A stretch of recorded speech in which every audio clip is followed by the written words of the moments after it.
ये प्रचंड बल श्री राम के नाम का, श्री राम के चरित्र चारित्र का, श्री राम की धर्म मर्यादा का लेकर फिर एक बार संपूर्ण भारतवर्ष को मंदिर के लिए खड़ा होना है। Subscribe to Nation Next YouTube channel and press the bell icon to get regular updates from Nation Next. प्रभु श्री राम की जन्मभूमि पर भव्य मंदिर के निर्माण को लेकर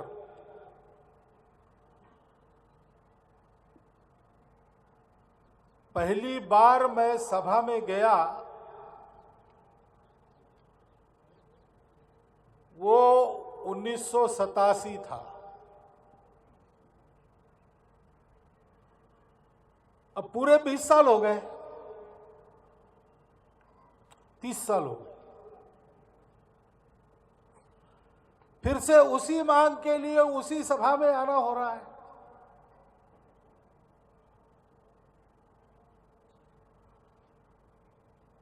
कभी कभी ये सवाल आता है कि ये मांग क्यों कर रहे हो आप लोग, तो दूसरी क्या मांग करें भाई। हम इसलिए इस मांग को करते हैं कि हमारा भारत एक स्वतंत्र देश है और भारत की स्वतंत्रता का स्व कौन सा है। डॉक्टर राम मनोहर लोहिया जी ने कहा है, उनकी एक किताब है, उस किताब का नाम है रामकृष्ण शिव।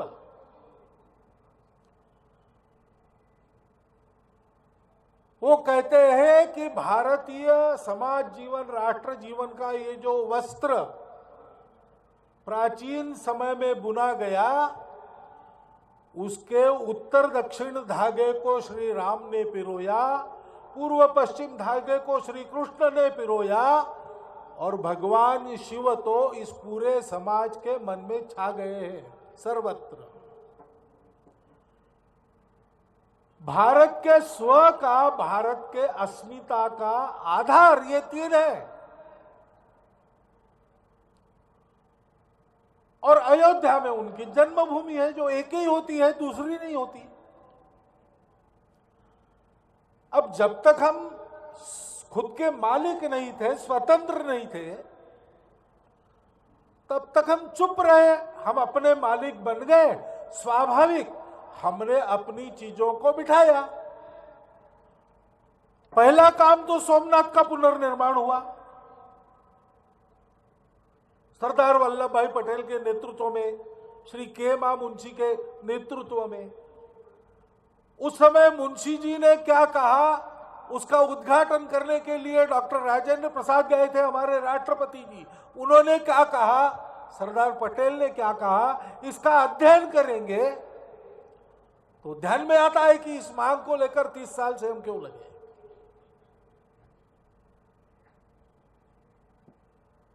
ये किसी के विरोध की बात नहीं है, अपने स्व की बात है। अयोध्या का मंदिर ढाया किसने? बाबर के सेनापति ने। बाबर कौन था? मंदिर का विरोध किसी प्रकार करना, ऐसी जिनकी एक कुत्सित इच्छा रहती है, ऐसे लोग बाबर को मुसलमानों से जोड़ते, गलत बात है। बाबर हिंदुस्तान पर चढ़ आया और सैदपुर नाम के स्थल पर उसने कत्लेआम किया। तब सैदपुर में आदि गुरु प्रथम पातशाह श्री गुरु नानक देव जी विद्यमान थे। उस समय के अत्याचार के वो प्रत्यक्षदर्शी है और श्री गुरुवाणी के तिलंद महिला 1 में उन्होंने लिखा है कि पाप की बारात लेकर ये बाबर आया और उसने ऐसे कत्लेआम और अत्याचार मचाए कि न हिंदू की न मुसलमान की शर्म रही, धर्म रही। तो किसी का नहीं था, वो अपने देश का था नहीं, अपने देश के राम है जो सबके लिए है, जो उनको भगवान मानते हैं वो उनकी पूजा करते हैं। लेकिन जो भगवान उनको नहीं मानते वो भी अपने राष्ट्र के मर्यादा के प्रतीक उन्हीं को मानते हैं। अपने जीवन से, आचरण से धर्म की मर्यादा का अंकन जिन्होंने किया, ऐसे प्रभु श्री राम है। और इसलिए तो मोहम्मद इकबाल ने भी प्रभु श्री राम को इमाम हिंद कहा। उनका मंदिर नहीं बनेगा तो कैसे होगा? स्वाभाविक बात है। लेकिन हिंदू समाज बड़ा श्रद्धालु समाज है, सबके प्रति प्रेम रखने वाला समाज है और सबका सम्मान करके कानून संविधान पूर्वक चलने वाला समाज है। इसलिए तो 30 साल लग रहे हैं।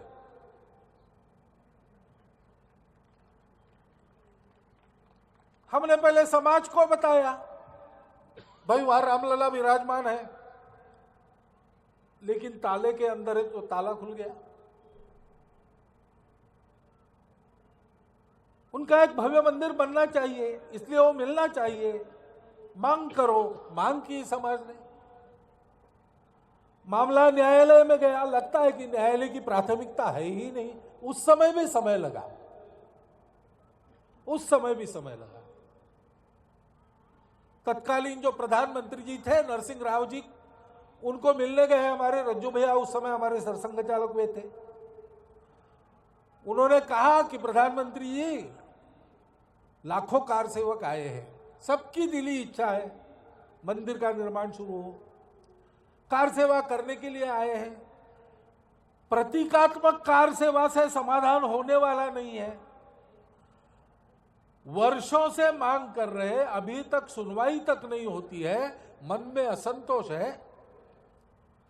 जो अविवादित जमीन है उसी पर से कार सेवा शुरू करने की अनुमति दिलवा दो। मामला कोर्ट में, ठीक बात है, कोर्ट से जल्दी निर्णय दिलवा दो। एक दिन पहले निर्णय दिलवा दो तो हिंदू समाज है, अपने देश को जानता है, अपने देश को मानता है, किसी का शत्रु नहीं है, कानून संविधान का सम्मान करता है। अविवादित भूमि पर कार सेवा प्रारंभ करके समाधानी होकर कार सेवा को वापस जाएंगे। लेकिन प्राथमिकता अलग अलग होती है, अब क्या करें? उनकी नहीं थी। उन्होंने निर्णय को 4 दिन बाद तक टाल दिया। इसलिए जो गुस्सा आया, उसके कारण जो हुआ सो हुआ। उस गीता प्रबोधिनी एकादशी, जनहित के मामले टालते रहना, इसमें क्या अर्थ है भाई? एक छोटी सी बात है, निर्णय कर देना है। नीचे मंदिर था, यह स्पष्ट है। वो तो खोद करके देखा गया, पहले लेजर से देखा गया, उससे समाधान नहीं हुआ। इसलिए आर्कियोलॉजी डिपार्टमेंट को बुलाकर इस मामले के दोनों पक्षों के साक्षीदारों को उपस्थित रखकर उनके सामने उत्खनन किया गया और ये पाया गया कि नीचे मंदिर था। उसको तोड़कर ही ऊपर बना है। प्राचीन समय से श्रद्धा तो है ही, वह राम जन्मभूमि है। श्रद्धा को कोई सवाल लगा सकता है क्या? समाज केवल कानून के अक्षरों से नहीं चलता, समाज अपने मन से भी चलता है। दुनिया में सर्वत्र ऐसा है। कानून को उसको भी समझना पड़ता है, समाज भी कानून का सम्मान करता है। लेकिन अगर सत्य और न्याय को आप टालते चले गए और टालते ही रहना है, तो मेरी एक प्रार्थना है कि जितने अपने शिक्षा संस्थान हैं उसमें से एक अंग्रेजी कहावत को कहने के ऊपर प्रतिबंध लगाना चाहिए, justice delayed is justice denied. ये सिखाना नहीं चाहिए।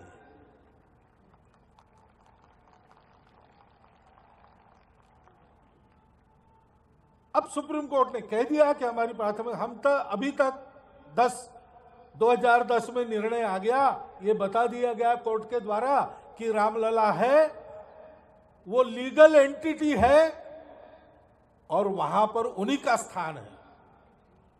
और फिर भी क्या सोच के किसी ने मांगा नहीं था, बंटवारा भी हो गया। लेकिन निर्णय तो साफ आ गया कि ये राम जन्मभूमि है, ये स्थान रामलला का है। कम से कम वहां तो मंदिर बनेगा ही बनेगा। तो एक आशा जगी कि चलो भाई, अभी तक न्यायालय टालते रहा। पहले अंग्रेजों का था, बाद में स्वतंत्र भारत में अपने लोग भी टालते रहे, लेकिन लगता है कि अब जबान खुल गई है, न्याय की भाषा न्याय बोल रहा है, इसलिए राह देखी गई। जब फिर ऐसा हुआ कि क्या होगा, तब सुना कि एक बेंच बन गई इस मामले का निर्णय करने के लिए, और आशा जगी। और प्रतिपक्ष के वकील ने वहां कहा कि इसको टाल दीजिए अगले चुनाव तक। तो बड़ी जोर से बेंच में कहा गया कि हम इसको नहीं टालेंगे, हमको इसका जल्दी निर्णय लेना है, चुनाव होने के लिए हम रुकने वाले नहीं है। बहुत अच्छी बात है, मामला राजनीतिक है नहीं, किसी को सत्ता में लाने के लिए या किसी को सत्ता से उतारने के लिए इसको हमने नहीं कहा है। तो चुनाव के पहले इसका निर्णय हो जाए तो मामला खत्म हो जाएगा, और आशा जगी। लेकिन नहीं हुआ, और अब साफ ये तो संकेत मिल गया कि ये मामला प्राथमिकता पर नहीं है, तो क्या करना। तो एक पुराना अभिवचन है उस समय के केंद्र सरकार का कि अगर ये पाया गया कि नीचे पहले मंदिर था तो हिंदू समाज की इच्छा के अनुसार इस स्थान का विनियोग हम करेंगे। तो बस फिर अब दूसरी आशा क्या है, यही आशा है, और हम यही कह रहे हैं कि पाया गया है कि वहां मंदिर था, राम जन्मभूमि है, रामलला है, उनका ये स्थान है। अब उस पर मालकियत किसकी है, ये अब कोर्ट का निर्णय आएगा नहीं, पहली बात तो, क्योंकि वो प्रायोरिटी में नहीं है। और ये बात बड़ी विचित्र लगती है कि सदियों से जहां रामलला विराजमान है, करोड़ों भारत के समाज के श्रद्धाभाजन केवल अपने आप को हिंदू कहलाने वालों के नहीं, अपने आप को अन्य नाम से जानने वाले लोगों के भी श्रद्धाभाजन हमारे प्रभु श्री राम वहां पर प्रत्यक्ष विद्यमान होते हुए उनके उस जन्मभूमि के स्थान पर कोई और अपनी मालकियत बता सकता है? बाकी तो सब लोग बाद में आए, हम भी बाद में आए भाई। श्री राम लला वहां पर थे तब तो हम कोई नहीं थे, तब तो कोई अखाड़ा नहीं था, तब तो कोई वक्फ बोर्ड नहीं था, तब तो कोई पर्सनल लॉ बोर्ड नहीं था, तब तो कोई कमिटी नहीं थी, उनका स्थान था। हाँ, अगर इसमें से किसी के पास ये है कि उन्होंने उसको हमको दिया है तो बात अलग है, कोई कागज है? इतना मालूम है कि अपने तलवार के बल पर और हजारों लाखों लोगों का खून बहाते हुए उस स्थान को जबरन अधिकार में लिया गया और वहां एक ढांचा बनाया गया जो कभी मस्जिद नहीं बन सका। 77 बार लड़ाइयां हुई, हिंदू समाज की भावनाएं उससे बंधी है। और जब इन 3 स्थानों पर हिंदू यात्रा करने जाता है, जिसको पता नहीं, वो भी जब देखता है कि जहां मेरा स्थान है वहां मेरे भगवान को जगह नहीं, उसका दिल दुखता है, उसके मन में प्रतिक्रिया होती है। हम सब राम भक्त समझदार हैं, यहां बैठे हुए सुशिक्षित नागरिक सज्जन समझदार हैं, वो अपने आप को समझा लेते, सामान्य समाज नहीं समझता भाई। यही दृश्य हम लोगों के आपस के झगड़े का कारण बनता है। उस झगड़े के कारण को खत्म करो। श्री राम जोड़ने वाले हैं, श्री कृष्ण जोड़ने वाले हैं, शिव प्रत्येक के अंतर्यामी है, वो किसी का जात संप्रदाय नहीं देखते, वो सबको जोड़ते हैं। वो मर्यादा का आचरण सिखाते हैं, वो करुणा रखना सिखाते हैं। उनका प्रतीक हम भव्य राम जन्मभूमि पर मंदिर एक भव्य खड़ा करेंगे तो सारे झगड़े खत्म हो जाएंगे। और इसलिए हम कह रहे हैं कि सरकार कानून बनाए। बन सकता है, बन नहीं सकता, इसकी चर्चा मैं क्या करूं? जिनको बनाना है वो सोचे कि इसको कैसे बना सकते हैं। कोई काम होना है तो ये काम कैसे हो सकता है, ऐसे सोचने से वो काम होता है। ये काम क्यों नहीं हो सकता, इसके कारण तो कोई भी बता सकता है। अगर काम होना है तो सोचना चाहिए और जल्दी से जल्दी ये कानून बनना चाहिए, क्योंकि सब दृष्टि से श्री राम जन्मभूमि पर भव्य राम मंदिर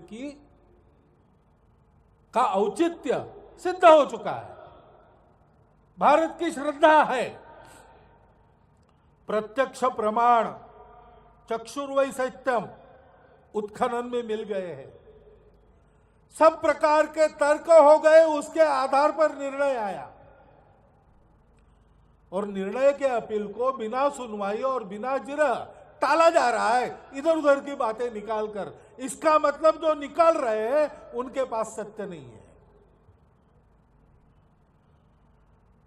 तो सामान्य आदमी भी जिसको जान सकता है कि यह सत्य है और न्यायपूर्ण बात यही होगी कि यहां मंदिर, भव्य मंदिर बनेगा, और अगर किसी कारण, अपनी व्यस्तता के कारण या पता नहीं अपने समाज की संवेदना को न जानने के कारण न्यायालय की प्राथमिकता नहीं है, तो सरकार सोचे कि इस मंदिर को बनाने के लिए कानून कैसे आ सकता है और शीघ्रातिशीघ्र इस कानून को लाए, यही उचित है। लेकिन सावधान, ये अपनी मांग है, ये मांग पूरी हो इसलिए क्या करना है इसको आप ध्यान में रखिए। आदरणीय आलोक जी ने कार्यक्रम बताया है, उस कार्यक्रम के जरिए आज की जो स्थिति है राम जन्मभूमि की, उसके बारे में प्रत्येक व्यक्ति को समझाना।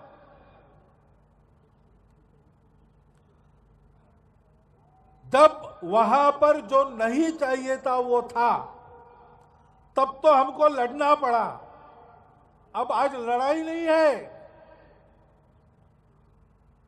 लेकिन वही दृढ़ निश्चय तो चाहिए, वही वीरता तो चाहिए। लड़ना नहीं, लेकिन अड़ना तो है। और इसलिए जनसामान्य तक ये स्थिति पहुंचाना कि अब सरकार को कानून बनाना चाहिए, ये मांग करनी है। और सरकार कानून बनाए, इसके लिए सरकार को जन दबाव की आवश्यकता रहती है। मैं मंदिर अगर नहीं बनाना चाहता हूं, सरकार में हूं, लेकिन जनता का दबाव आ गया तो मैं झुक जाता हूं और मुझे मंदिर बनाना है, लेकिन रास्ता नहीं दिख रहा है या किसी कारण कोई संकोच है, तो जनता के दबाव के कारण मुझे बल मिलता है। यह प्रचंड बल श्री राम के नाम का, श्री राम के चरित्र चारित्र का, श्री राम की धर्म मर्यादा का लेकर फिर एक बार संपूर्ण भारतवर्ष को मंदिर के लिए खड़ा होना है। पूरा भारतवर्ष जुड़े, राजनीति का विचार हम न करें, उससे इस प्रकरण का कोई संबंध नहीं। हमको भारत के स्व के प्रतिष्ठा के प्रतीक के रूप में श्री राम जन्मभूमि पर भव्य राम मंदिर चाहिए। उसके जिस स्वरूप की कल्पना करके हम चले, एक चित्र हमने पहले से प्रकाशित किया है, उसी स्वरूप में उसको बनना चाहिए। और 80 के दशक से उसको बनाने के लिए प्रयास करने वाले जो लोग हैं, उन्हीं के हाथ से वो बनना चाहिए। उस समय जानकारी नहीं थी, उस समय कम लोग रहे होंगे कुल जनसंख्या के उसमें। आज जानकारी है, संपूर्ण समाज उस राम मंदिर के लिए हम जुटाएंगे, खड़ा करेंगे। ये काम हमको करना है। हनुमान जी गए लंका, बीच में वो सिमिका आई, जो छाया पकड़ती थी प्राणियों की, उन्होंने हनुमान, उस राक्षसी ने हनुमान जी की छाया पकड़कर खींचा। हनुमान जी देखने लगे क्या है, तो ध्यान में आया अब विराट शरीर के हनुमान जी को निगलने के लिए सिंहिका ने जब अपना जबड़ा फाड़ा तो हनुमान जी को अंदर के सब उसके अवयव दिखने लगे। तो हनुमान जी ने एकदम छोटा रूप धारण करके बहुत गति से उसके शरीर में प्रवेश किया, उसी के मुख से, और अपने नखों से उसके अंदर के सारे अवयवों को विदीर्ण करके उसको मार के बाहर आए। वो सिंहिका मर गई।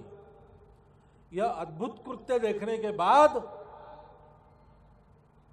उसको देखने वाले देव, गंधर्व, यक्ष, जलचर, थलचर सबने बड़ी स्तुति की हनुमान जी की और कहा कि तुम्हारे जो 4 गुण है, वो 4 गुण जिसके पास रहेंगे उसका काम कभी फेल नहीं होगा, वो काम में कभी थकेगा नहीं। वो गुण कौन से? धृति, दृष्टि, मति, दाक्षम, दक्ष रहना, सावधान रहना, जो कार्यक्रम दिया है वो पूरा यशस्वी करना, पूर्णतः यशस्वी करना। जो करने चले वही हो, दूसरा कुछ न हो। दूसरी बात है, बुद्धि लगा के काम करना पड़ेगा, बुद्धि लगा के बात करनी पड़ेगी। दृष्टि एक है अपनी, भव्य राम मंदिर बनने के पीछे दृष्टि क्या है? संपूर्ण भारतवर्ष के परम वैभव का निर्माण, भारत को विश्व गुरु बनाना। इसलिए भारत के स्व की प्रतिष्ठापना आवश्यक है। अपने स्व पर स्थापित होकर देश बढ़ते हैं और उसके लिए धैर्यपूर्वक सतत प्रयास करते रहना। मैं ये धैर्य रखने के लिए नहीं कह रहा हूं कि आप निर्णय की प्रतीक्षा करो। 1 साल पहले मैंने ही कहा था धैर्य रखो, अब मैं कहता हूं अब धैर्य का काम नहीं, अब तो हमको जनजागरण करना पड़ेगा, अब तो हमको कानून की मांग करें। हाँ, ये नारा वारा देना बहुत अच्छा है, लेकिन जहां देना वही देना, ये धैर्य रखना। अपनी उत्कटता को व्यक्त कैसे करना, उसके लिए धैर्यपूर्वक सतत प्रयास करते हुए